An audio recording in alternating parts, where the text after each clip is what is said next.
itu aja. Gini nih, seorang ya orang bilang dia bukan lagi presiden karena itu jangan ganggu privatnya ya gitu. Kan itu yang dibilang. Seorang mantan presiden dia kedudukannya lebih nobel dari presiden. Itu orang Prancis bilang noblesse oblige. Di dalam kedudukan tertinggi ada kewajiban tertinggi. Begitu dia berhenti jadi presiden, dia jadi tokoh mulia. Nah, orang yang mulia itu nggak boleh lagi menyimpan semua hal yang ingin mencelakakan orang. Kalau dia menyimpan ijazahnya bertahun-tahun, dia ingin mencelakakan Roy, dia ingin mencelakakan Ivan, dia ingin mencelakakan Pukit.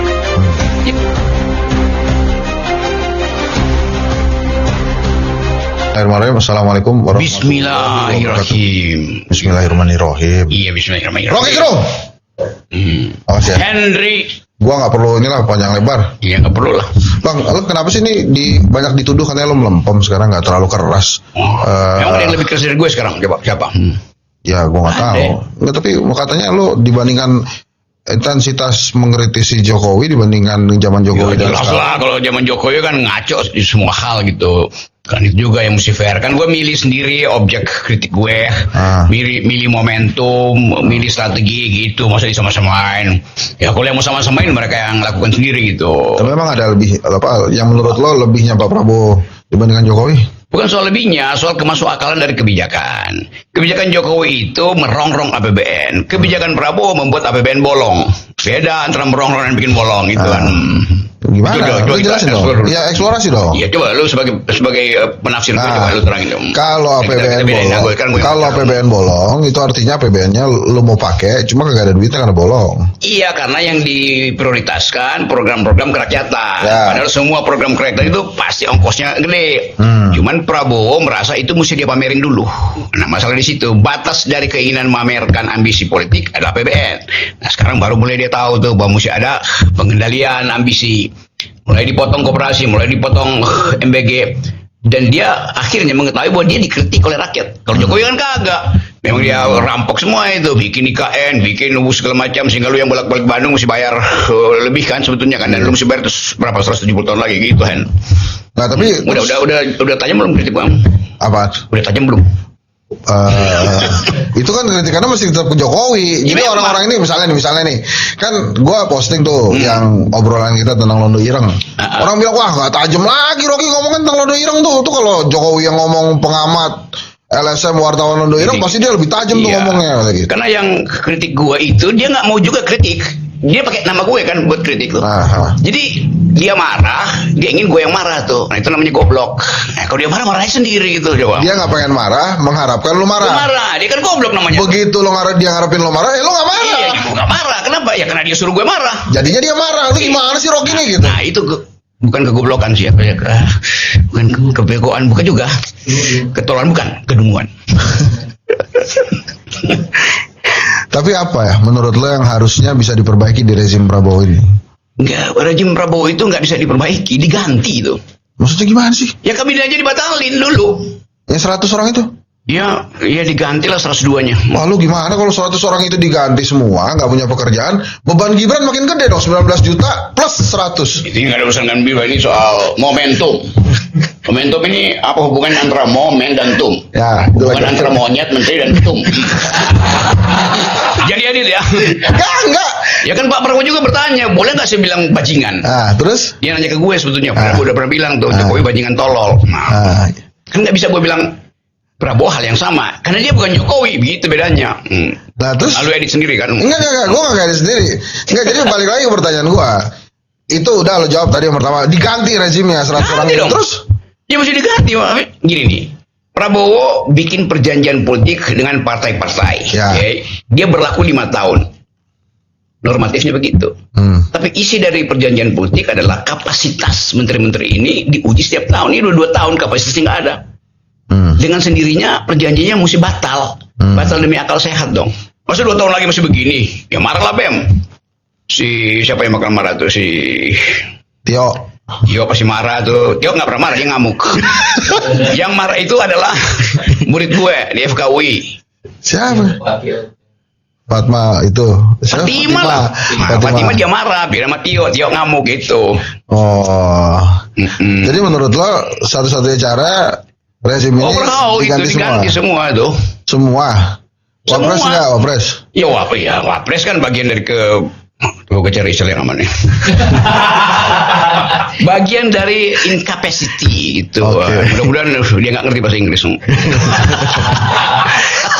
Jadi kalau menteri terus gini, kan itu udah 100 orang diganti. Itu diganti 100, diganti orang baru 100 lagi atau lebih kecil sebaiknya? Ya diganti 2 pun cukup. Kalau dua orang itu otaknya setara dengan yang 100 itu. Karena cuma ganti kualitas, bukan ganti kuantitas. Nah, Prabowo kan janjikan waktu itu kapasitas besar ini justru dimaksudkan untuk dipamerkan supaya bisa dipenggal-penggal. Kalau kabinetnya Pak Prabowo cuma 7, nggak mungkin dia ganti karena pasti efisien. Ini udah boros, nggak mikir itu. Diganti, yang mestinya nggak bisa diganti karena itu 5 tahun lagi itu. Yang diganti kayak mobilan Rover itu kan, nyakapnya aja diganti itu, mestinya biar aja tuh. Dia masih pengen beli yang Rover itu, bro. Gue nggak mau beli, gue merampok. Itu. Udah, jadi cuma gitu doang, nggak ada lagi. Ya apa lagi coba? Coba apa penyelesaiannya? Lu mau batalin MBG, mau batalin koperasi, nggak bisa, itu ada di konstitusi. Tapi kan koperasinya korupsi. Iya, koperasinya korupsinya, koruptornya yang dihajar, bukan koperasinya. Kalau kuku lu bermasalah, ya kuku lu yang dicabut, bukan jempol yang diamputasi, kan gitu. Terus ada yang bilang juga, aduh ini Prabowo sekarang bawa ideologi sosialis. Ya memang musuh sosialis lah, Indonesia musuh sosialis. Ngeganti sebelumnya gitu, yang kapitalis. Iya, jelas lah. Kan sosialisme itu bukan keinginan Prabowo, itu keinginan Soekarno, keinginan Hatta, keinginan Sultan Syahrir. Kan itu tokoh-tokoh kita kan dasarnya itu. Gue baru baca buku-buku lama yang pikiran Soekarno, pikiran Hatta segala macam. Dia bukan ada bukunya di situ tuh. Nih yang koleksi itu Krishna. Bayangin Krishna bekas jadi anggota DPR, tapi dia masih baca buku, bahkan koleksi. Nah, yang sekarang itu, dia koleksi Tamiya. Yang mana? Gak ada lah. Yang mana yang koleksi Tamiya? Koleksi kartu anggota baru segala macam. Sebelumnya kali, bukan yang ini. Masih juga, banyak juga. Kenapa? Jadi menteri tidak berpikir. Akibatnya apa? Sosialisme yang ingin diadarkan Prabowo tidak punya back history. Tanya sama Bahlil. Paham nggak dia tentang buku, misalnya bukunya Bung Hatta, Alam Pikiran Yunani. Misalnya buku Bung Hatta tentang asas-asas koperasi. Dari siapa namanya itu tokoh yang selalu disebut itu Werner Hombart itu. Ya pasti sih Bahlil bilang ya nggak perlu baca buku. Ini era di mana semua hal tidak perlu pakai buku tuh. Oke Dinda, gitu. Ya, oke Dinda, semuanya dia begitu tuh. Kenapa dia begitu? Dia frustrasi, dia ditolak di UI, padahal dia mau karena nggak bisa baca buku ya. Nah kesalahan Bahlil, dia udah punya jaket kuning, masih ingin punya jaket kuning satu lagi dari UI, yang nggak bisa itu. Jaket kuning satu aja dia nggak mampu kok. Jadi kualitasnya Bahlil temen gue, tapi dalam percakapan politik kita mesti kasih kritik pada dia. Ya. Jadi kualitasnya itu yang mesti diganti, mesti ditingkatkan. Diubah cara melihat ideologi itu. Jadi presiden menginginkan ada semacam state capitalism atau new kind of socialism, tapi kabinetnya nggak paham. Akibatnya apa? Presiden sekarang dia bukan lagi presiden, jadi juru bicara kabinet. Jadi kabinet PR-nya lewat presiden. Dia mau marah tanggung karena dia punya perjanjian politik, tapi prinsipnya perjanjian politik tidak boleh membuat presiden tersandra secara politik dong. Nah itu mesti diganti. Rocky masuk kabinet bayangan nggak sih? Nggak ya? Apa? Kabinet bayangan lo bener nggak? Masuk gua. Masuk loh. Bikin bayang-bayang buruk di kabinet. Bikin bayang-bayang buruk pada para menteri itu. Aduh. Nih, gue pertanyaan lagi. Ada yang bilang begini. Presiden itu sebaiknya tidak dikasih mikrofon tuh. Kalau dikasih mikrofon, dia ngomong macam-macam, jadi kacau balau di pasar, kacau balau, ekonomi kacau balau. Komentar lo gimana? Yang penting dia kasih mikrofon, tetapi yang dengar itu ditutup pakai earphone itu supaya nggak dengar uraian presiden. Lah gimana? Ya supaya dia nggak komentar kan? Maksud lu gimana sih jadi? Lu gua kasih mikrofon, lu ngomong tapi gua pakai headphone buat tutup omongan lu itu. Jadi nggak dengerin kita. Bisa dengar. Tapi kenapa kemudian presiden senang banget impromptu, spontan? Karena nggak ada orang yang bisa ucapkan apa yang dia pikirin, maka dia bicara sendiri deh. Kan semua yang diterangin presiden harusnya yang nerangin itu menteri ya, yang nerangin itu Caimin, siapa lagi tuh menteri-menteri itu Nusron segala macam tuh. Nah Nusron nerangin ke UGM aja nggak mampu, bagaimana coba nerangin pakai mikrofon? Gitu. Jadi sebetulnya apa ini dengan presiden dengan out of konteks dari pidato Ada lag itu. antara ide presiden Gap. tentang sosialisme, tentang ekonomi kerakyatan, tentang welfare society, dengan kapasitas menteri-menteri ini. Kalau presiden bilang oke, negara harus terlibat, itu artinya aktivitas ekonomi harus dikendalikan oleh negara. Oh, itu state capitalism. Memang apa yang buruk di situ coba? Konsekuensinya apa misalnya? Ya, Bank Indonesia mesti dilibatkan dalam pembuatan kebijakan tuh. Berarti dia mesti ikut rapat kabinet gitu. Jadi dia separuh bagian dari kabinet. Orang akan marah tuh. Loh, itu kan mestinya independen. Iya, independen itu hasil keputusan IMF dan Indonesia di awal reformasi. Karena begitu banyak negara yang bank sentralnya itu dikendalikan oleh pemerintah. Supaya apa? Supaya ada kemampuan untuk mengatur defisit berapa, kelebihan uang beredar berapa. Tapi bahayanya kalau negara itu akhirnya jadi agen dari kapitalis kan itu. Jadi kalau presiden bilang state capitalism, sosialisme itu dia mengatasnamakan bangsa. Tetapi kalau outputnya ternyata menguntungkan oligarki, artinya kabinetnya nggak bekerja. Kan kabinet mesti mencegah supaya pikiran presiden tidak justru menguntungkan oligarki. Ilmu komunikasi kan bilang begitu. Kalau objeknya tidak mengerti si subjek, nah si objek itu harus mengambil alih pikiran si subjek. Tetapi si objek ini memang tidak sekapasitas dengan si subjek. Sama seperti kalau Prabowo lagi beredar ke luar negeri, dia bisa ngomong sama Putin, dia bisa ngomong sama Donald Trump, ya tapi menteri nggak bisa ngomong kan, apalagi ke bangsa. Jadi Prabowo main terlalu tinggi sebetulnya, sementara kabinetnya itu terengah-engah loh, dan takut untuk berdebat.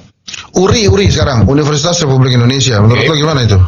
Kan ada yang bilang ini bangunannya belum ada, tapi kenapa kemudian universitas bosnya gubernur? Itu isu sampingan begitu. Sampingan begitu nggak perlu dibahas ya. Tapi apa idenya apa, kan lo sering ngobrol sama presiden? Ngomong dong. Aja gue ngobrol sama presiden nggak ada begitu. Jadi gimana URI ini gimana? Ya tetap ada ide untuk menjadikan Indonesia ini pusat finansial dunia, pusat pikiran dunia, upaya untuk backup sistem pendidikan. Tiba-tiba ada URI, dikulik-kulik, ternyata URI itu udah dibatalin oleh siapa di Perancis pada waktu itu tuh. Ya tapi ide itu tetap di situ kan. Kan tugas presiden mencerdaskan kehidupan bangsa. Dia cari modelnya URI itu. Lingkungan dia iyain, tiba-tiba ada masalah, dibully si presiden. Ya kenapa? Ya lingkungannya nggak ngerti, dia nggak riset habis-habisan kan. Kan belum terbiasa juga atau belum paham juga tentang URI itu. Ada 2 tahun nggak paham tuh, kan betul itu. Kalau karena dia nggak paham diganti aja kan. Iya dong, gimana? Iya. Apalagi coba? Terus punya ide apa lagi presiden yang dadakan-dadakan yang bikin bingung orang-orang ini, apalagi? Nggak bingung kalau presiden ngomong. Oh, lo nggak bingung ya? Yang bingung tuh orang yang nggak paham. Nah, jangan-jangan emang itu masukannya dari lo semua tuh? Nah, gue nggak kasih masukan, gue tunggu keluarannya. Nggak, terus gini, kalau lo ngeliat Prabowo sekarang ya, terus ada yang bilang, wah ini sih sebentar lagi jatuh nih, menurut lo? Iya, itu kalau lihat surveinya Saiful Mujani drop jauh dari 81 ke 51. Tapi kalau kita balik misalnya, negatif impressionnya Prabowo berakibat apa pada wakil presidennya tuh. Kalau orang mulai ragu tuh, ya kalau Prabowo tinggal 51%, itu artinya Gibran tinggal 2%. Kan ini satu paket. Jadi kita mesti lihat Prabowo itu drop elektabilitasnya atau likability-nya, ya kan ada Gibran di situ. Coba Henry Satrio ada di situ. Itu pasti lebih turun lagi. Jadi kalau Gibran misalnya mungkin secara konstitusi masih bisa dipersoalkan asal usul genealogi dari kehadiran dia sebagai wapres dimulai di DPR, diproses, itu pasti naik lagi tuh. Legitimasi pada presiden. Karena diam-diam orang merasa ya presiden sendirian tuh, si wapresnya ngapain di situ. Nah, itu yang mesti diterangin, tapi mungkin Saiful Mujani nggak mau analisis faktor itu kan. Jadi menurut lo sampai nih 2029? Omongan orang-orang, wah ini nggak nyampe 2029 nih. Dia pasti sampai kalau dia lakukan apa yang kita bicarakan tadi, radical break. Diganti semua. Diganti, kalau nggak diganti, ya minggu depan juga nggak nyampe. Dan gue kira nanti minggu depan pasti ya ada overhaul habis-habisan, ada pembersihan yang lebih radikal, tapi mungkin dicicil sampai Oktober. Ini dugaan gue, bukan karena pembicaraan dengan seseorang. Oh, nah tapi gue ngelihatnya ya, kalau gue misalnya kita ngomongin Polri, Panglima, Jaksa nggak diganti-ganti, betul gue sih terserah aja secara presiden. Tapi banyak yang nanya kenapa Presiden Prabowo tuduhannya takut mengganti Kapolri, Panglima dan Jaksa. Jadi kata-kata takut itu mencurigai bawah itu. kalau menurut gue sebenarnya dia nggak takut, emang mengenai azas kepentingan aja. Tapi kalau gue jelasin kan buat apa ada lu di sini. Jadi menurut lu gimana, Bang? Iya, kalau gue jelasin lu juga nggak paham kan, karena sebagian besar gue akan jelasin. Lu jelasin aja deh. Lu udah 2 kali nih bikin Ya, malu gue. politik. Kan politik itu ukurannya momentum. Itu buku gua. Nah, iya, oh itu momentum, bukan monyet menteri ketum. Enggak, bukan.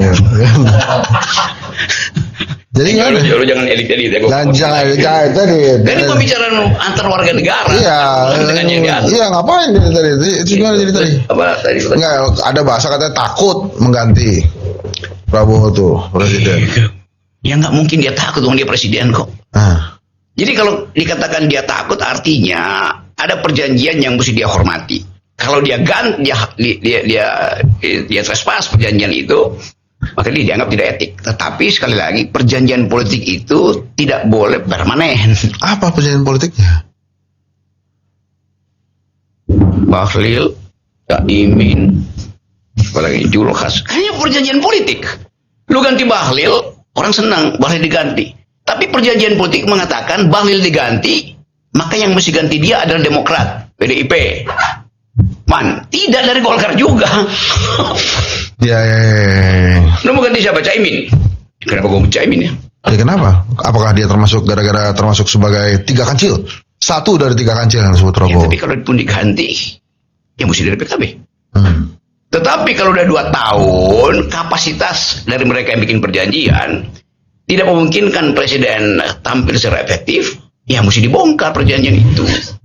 Nah, itu fungsi dari kedai kopi, supaya jangan sekedar jadi kedai doang. Harus jadi markas pemberontakan. Gitu. Ide-ide ini maksudnya. Berani nggak lo? Anda jangan ketawa-ketawa aja Anda nih. Emangnya di sana ini lenong bocah.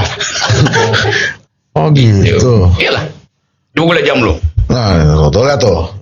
Wah, ini gue pernah lihat nih jam ini. Ini mah jam Putin dulu punya jam macam ini maksudnya.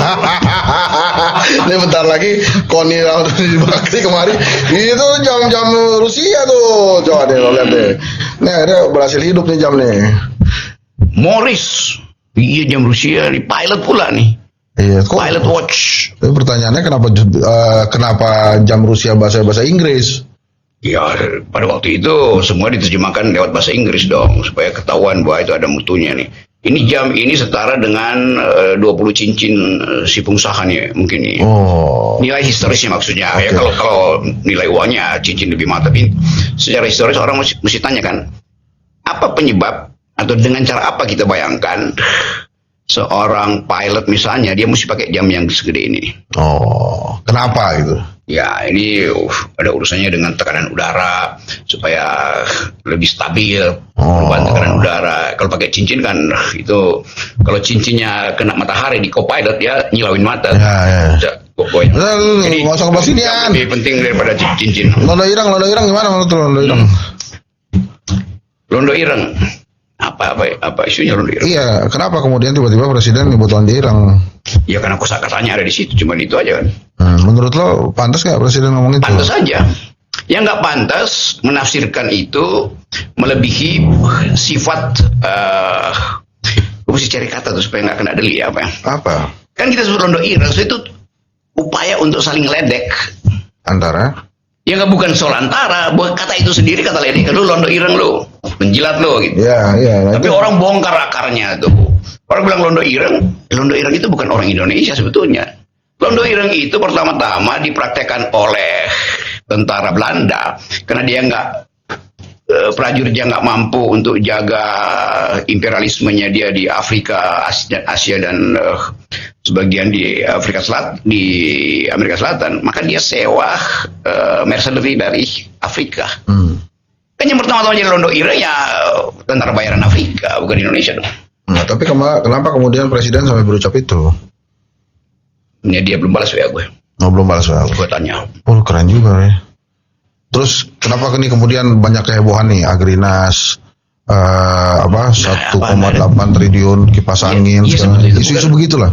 Itu bukan kehebohan, hal yang pasti akan terbuka. Kenapa? Karena heboh di dalam institusi itu sendiri kan itu bukan heboh antara kedai kopi sama kedai Agrinas. Bukan. Ya hebohnya di dalam dia sendiri. Ya, Artinya ya. di awal tidak ada yang stabil di situ atau pembagian bukan pembagian keuntungan sih. Pembagian janjinya nggak stabil. Tidak jujur. Nggak, terus menurut lo MBG ini bakal jalan nggak di tangan Pak Daryono nih? Jalan lah pasti. Lebih baik atau Masih lebih baik kan diganti kan? siapa sih Dadannya? Iya. Jadi menurut lo Masa diganti gimana? yang lebih buruk sih, Sudar. Nggak, Gibran bilang begini, harusnya MBG itu, ini Gibran loh, sebagai Wapres dia bilang harusnya MBG itu dilaksanakan di daerah 3T dulu, terluar, Ya, tertinggal. Serius juga bilang begitu, FEU bilang begitu dari awal. Ngapain Nah. Gibran bilang sekarang? Nah sekarang menurut Ki Gerung gimana? Benar nggak itu omongan Gibran? Bukan soal benar. Itu Gibran ngerti nggak bahwa dari awal memang itu temanya tuh bahkan sebelum dia jadi kan ini sebelum Prabowo jadi presiden juga begitu. Yang disasar adalah di mana ada stunting, yang disasar adalah di mana ada kemiskinan absolut. Itu Terus aja. bakal bersama Prabowo lagi Ya nggak? mestinya berjalan, tapi tiba-tiba ada Hormuz, APBN habis. Oh, Itu nah, aja kan. dari sekarang. Faktornya faktor eksternal. Nah terus banyak yang bertanya juga, ini bakal mendampingi Prabowo nggak Gibran? Mendampingi. Tar 2029 bareng lagi jadi Wapres. Bakal mendampingi lagi. Emang sekarang Gibran mendampingi? Enggak. Kan dia tidak mendampingi. Dia ada bersama tapi tidak mendampingi. Oh nggak bikin apa-apa kok. Ya karena itu bapaknya merasa bahwa oke. Secara tempelan tembok Pak, itu berdampingan Pak. Iya tapi berdampingan. Ini kan mesin semen. Itu nggak ada semennya. Jadi Iya, masa nggak he's not- berdampingan? kalau kata Pink Floyd dia bukan another brick on the wall itu. Ya. Jadi menurut lo gimana? Seharusnya dia berpisah atau gimana? Ya harus bisa. Oh, Kan kedai kopi yang putusin itu. Gue dengar lo lagi bikin riset bahwa Gibran harus mengundurkan diri dari. apaan sih Bang? Ada WA beredar kok kedai kopi punya proposal. Ini baru proposal ya, belum di riset tapi kesimpulannya udah lo bikin. Apaan sih Bang? Ini Bang Ena jebak-menjebak aja. Iya. Nggak, tapi itu kan ya ini lo udah ngomongin Gibran sih. Ini menurut lo dia tuh ada ganjelan pendidikan nggak? Apa ganjalan pendidikannya? Kan ada yang bilang katanya wah dia nggak S1, dia cuma SMA, atau ada yang bilang nggak SMA. Iya. Kan lo kan dengar selintingan kalau sering naik gunung, kali ada angin yang menyampaikan Enggak, Wapres gue lo nggak tuh pernah dengar begini. suara angin. Gue dengar suara burung. Apa kata suara burung Ya tentang Gibran? begitu memang gak ada jasa. Suara burung bilang begitu. Iya, ya begitulah. Suara burung mengatakan bahwa Memang nggak ada jasa Gibran. nggak ada ijazah apa? Yang lu tanya tadi siapa coba? Oke, S1 nggak ada, SMA ada nggak? Iya burung pipit bilang begitu, burung perkutut bilang begitu, burung bangau bilang begitu. Masa gua nggak percaya tiga jadi suara burung? Bisa kok, burung-burung itu bisa tahu kalau Gibran nggak punya ijazah. Ya burung tuh pendengarannya lebih pekah daripada politisi. Makanya kemarin bisa lolos. Nah ini sekarang lo kalau sekarang ini Jokowi masih punya taji nggak? Apa itu Taji? Kekuatan untuk mengganggu Prabowo. Taji itu kan ayam jantan yang punya kan? Ya, Iya. dia Ayam mungkin tapi tidak jantan. Atau jantan tapi bukan ayam. ini juga nggak boleh diedit ya? Nggak boleh. Nggak boleh diedit kan? Ya kan Taji kan adanya di ayam jantan kan apa namanya yang buat bekla itu kan. Iya. Jadi dia masih punya nggak? Ya kalau ijazah saja nggak punya mana mungkin ada Taji. Itu kata siapa ijazah nggak Roy punya Suryo dia? lah. Roy Suryo bilang bukan itu masalah asli apa nggak asli, bukan sih Roy Suryo itu atau TV ngomong asli nggak asli? Iya karena itu semua keterangan itu menunjukkan tajinya nggak ada. Kalau Pak Jokowi punya taji dia akan bilang nih ijazah gue mau ngapa kalian kan gampang. Tapi ternyata dilama-lamain. Tapi kata dia itu emang dia sengaja main drama biar lama. Yang ada soal nggak apa-apa. Terus Terus segitu aja. Gini nih seorang ya orang bilang dia bukan lagi presiden karena itu jangan ganggu privatnya dia gitu. Kan itu ya. yang dibilang. Seorang mantan presiden dia kedudukannya lebih nobel dari presiden.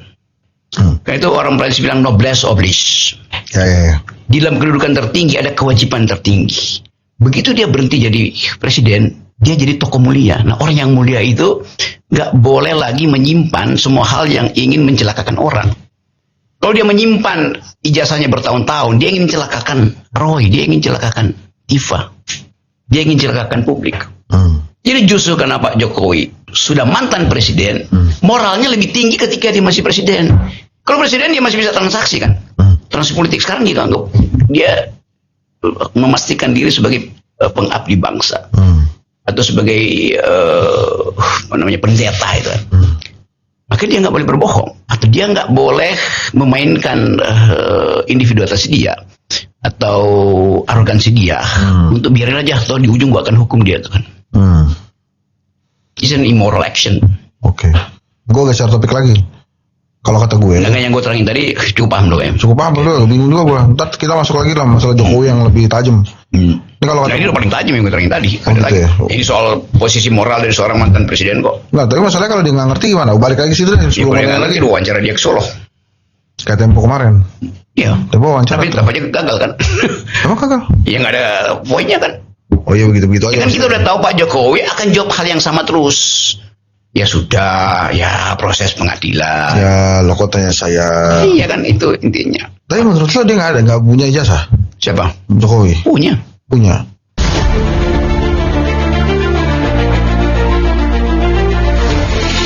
Kodari, orang udah mau sabit aja mau kayak Kodari kan. Siapa lagi yang perlu Karena wataknya tidak memperlihatkan kemampuan untuk mengolah public opinion. Nah, terus Jokowi keliling-keliling, halan-halan, ada efeknya nggak buat PSI? Ada pasti itu kan efeknya, amplopnya tebal kan. Mengganti seluruh kabinetnya, anggota kabinetnya. Soalnya bukan dia mau, dia pasti harus lakukan itu. Tanya pada Gibran, lu masih mau jadi wapres nggak? Pasti dia bilang nggak. Hah, serius loh? Karena dia mau jadi presiden.